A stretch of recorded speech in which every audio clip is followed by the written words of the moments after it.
Halo semua, salam sejahtera Malaysia. Selamat datang ke channel Fels Lifestyle. Tuan-tuan dan puan, setelah kita mendengar beberapa isu hangat berkaitan dengan 3R, sudah pasti ini menjadi satu isu yang sensitif.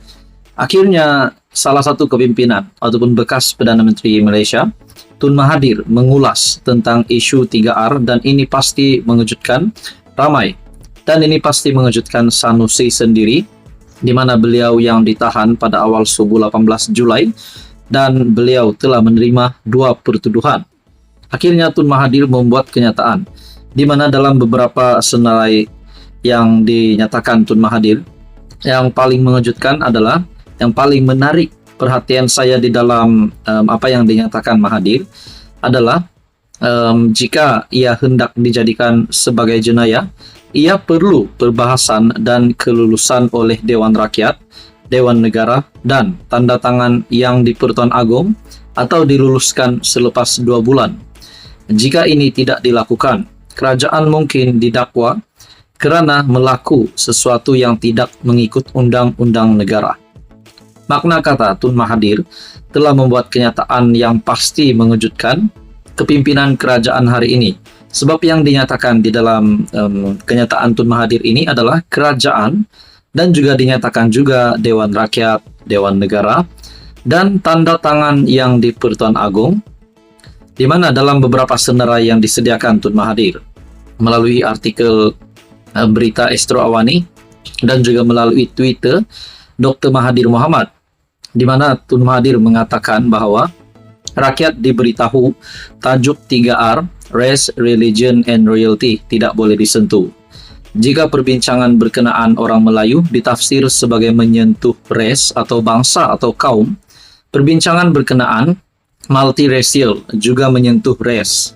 Kenapa berbilang bangsa atau kaum boleh disentuh, tapi satu bangsa Melayu tidak boleh disentuh? Kemudian agama, kita tidak boleh bincang masalah agama, tetapi kita boleh bercakap berkenaan secularism. Secularism bermakna tidak boleh ada agama rasmi. Ini bermakna kita bercakap berkenaan agama rasmi. Kenapa menolak agama rasmi boleh disentuh tetapi mengekal agama rasmi tidak boleh disentuh? Akhir sekali, soal institusi raja. Raja seperti rakyat, tertakluk kepada undang-undang. Sebuah mahkamah diadakan untuk raja. Bermakna jika raja melakukan sesuatu yang bertentangan dengan undang-undang, tindakan boleh diambil. Perundangan ini diadakan kerana kes tertentu. Jikalau kes-kes yang sama berlaku atau kes yang lebih buruk berlaku dan dakwaan tidak boleh dibuat, maka raja akan jadi raja yang berkuasa mutlak. Sebaliknya, perlembagaan menjadikan raja kita sebagai raja berperlembagaan. Apakah kita sudah gugur sistem raja berperlembagaan kepada raja berkuasa mutlak? Menghalang perbincangan berkenaan 3 perkara ini menidakkan kebebasan bersuara. Ia amat serius. Jika ia hendak dijadikan sebagai jenayah, ia perlu perbahasan dan kelulusan oleh Dewan Rakyat, Dewan Negara, dan tanda tangan yang di Pertuan Agong atau diluluskan selepas 2 bulan.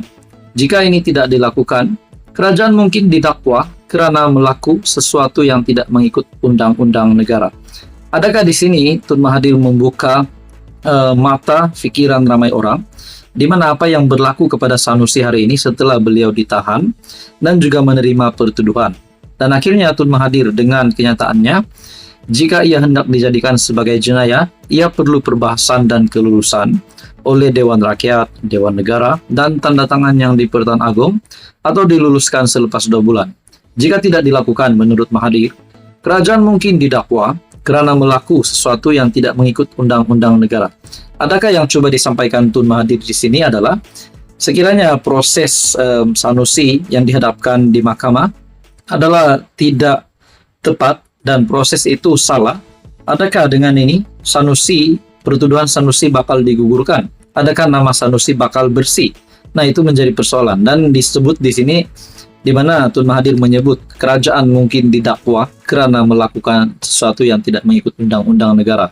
Walaupun kenyataan Tun Mahathir ini tidak mention nama Menteri Besar Kedah, tapi saya boleh kaitkan apa yang dinyatakan ini dapat dikaitkan dengan situasi yang dihadapi oleh Sanusi hari ini. Menurut Anda saudara-saudara, apa komen Anda? Teruskan bersama di dalam channel ini. Untuk info yang seterusnya, mohon bantu channel ini dengan menekan butang like, share, dan subscribe. Halo semua, salam sejahtera Malaysia. Selamat datang ke channel Fels Lifestyle. Info padu, info hangat disediakan di dalam channel ini. Tuan-tuan dan puan-puan yang amat dihormati sekalian, setelah Malaysia dikejutkan di mana pada awal subuh 18 Julai, Menteri Besar Sementara Kedah yaitu Muhammad Sanusi yang ditahan untuk beliau berhadapan di mahkamah dengan pertuduhan di bawah akta hasutan, dan pada akhirnya sekali lagi Menteri Besar Kedah didakwa satu lagi tuduhan menghasut penubuhan kerajaan perpaduan. Nah, saudara-saudara, terdapat banyak ulasan, terdapat banyak pandangan setelah Menteri Besar Kedah Muhammad Sanusi yang menerima pertuduhan di mahkamah. Terdapat banyak spekulasi yang dibuat, adakah beliau bakal tidak dapat bertanding di dalam pilihan raya negeri akan datang. Nah, pada akhirnya dalam satu ulasan dari sebuah artikel Syahbudin.com, pengundi kini wajib tolak Sanusi dan parti yang diwakilinya. Setelah berhari-hari cuba mempertahankan keceluparan dan kebiadabannya terhadap raja-raja, Menteri Besar Kedah Sanusi akhirnya bertemu buku dengan luas apabila didakwa di mahkamah atas dua pertuduhan di bawah akta hasutan. Oke, baik saudara-saudara, tuan-tuan dan puan-puan, sebelum saya meneruskan isu hangat ini, saya meminta jasa baik Anda untuk bantu channel ini dengan menekan butang like, share, dan subscribe. Di dalam sebuah ulasan dari Syahbudin.com, tuduhan pertama kerana menghasut berhubung pelantikan Menteri Besar Selangor oleh Sultan Selangor, dan tuduhan menghasut kedua berikutan tindakannya mempertikaikan penubuhan kerajaan perpaduan selepas PRU 15 lalu yang dititahkan oleh Yang di-Pertuan Agong.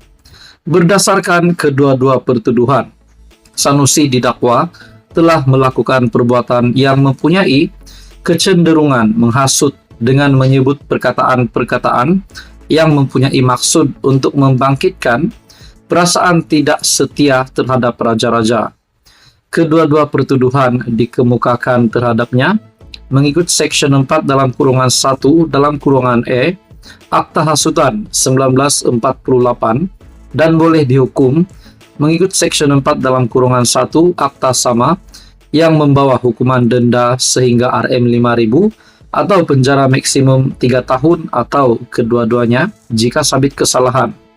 Apa yang nyata, kedua-dua pertuduhan yang dihadapkan kepada Sanusi adalah berdasarkan kesalahan yang dikira amat berat telah dilakukan, yaitu cubaan membangkitkan perasaan tidak setia kepada raja.